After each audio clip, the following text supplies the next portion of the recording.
Afternoon from sunny Spain. This is an interesting one. If you heard my phone going yesterday, it's because I was actually meeting somebody relating to this exact issue.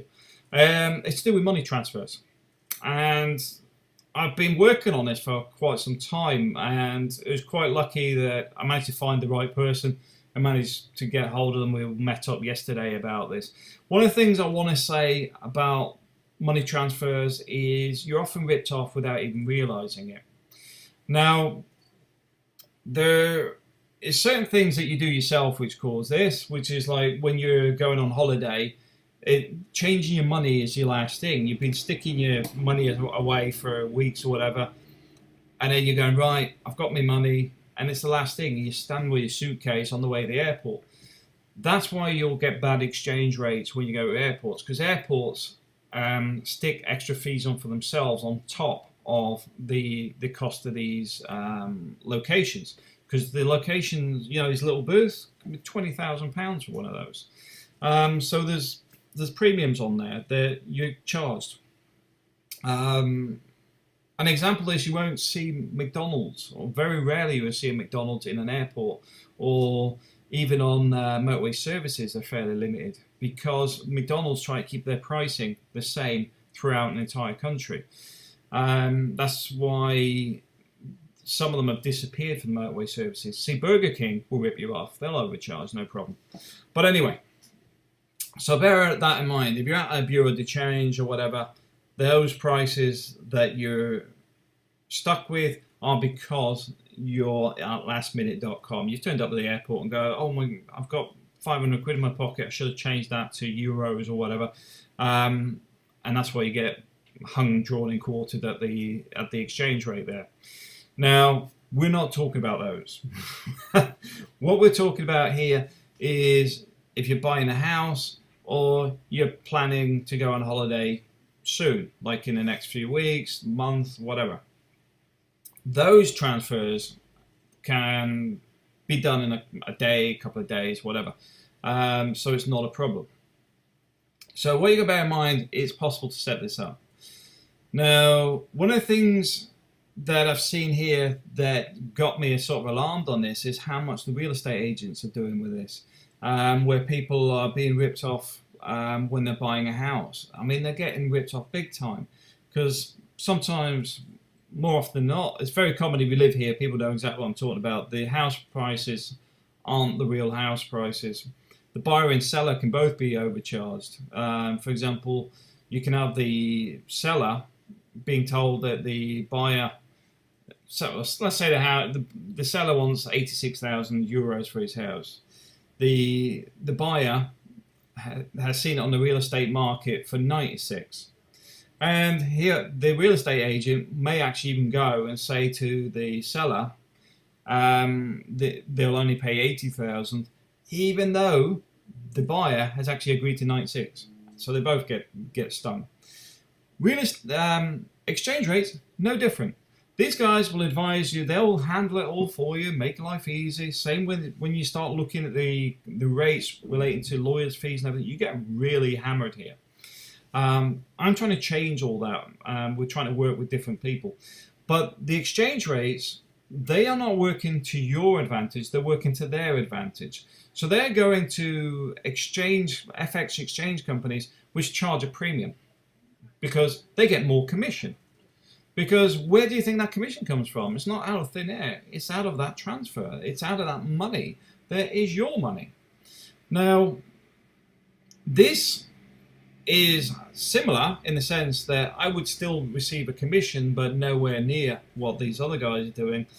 But the ultimate game here is actually to get you the best rate possible. Now, the good thing about this is it's not just in cash. You can actually get the what do you call it?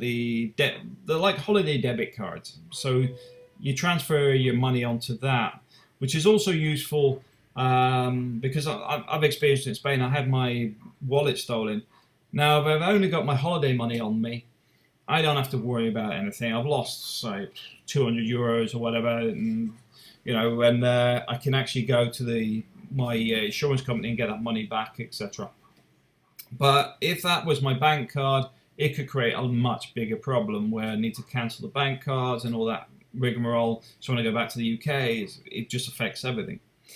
So these prepayment cards are very, very useful in that sense. Peace of mind, you lose it, it's not a biggie. But also you can transfer money onto it even during your holiday. It's not a problem. So you can put some money on there and then put some more on later. You know, maybe you're overspending, or maybe you forgot to put your money on because all the fuss, or you get your suitcases and all that sort of stuff organised and think, oh, I forgot to transfer the money.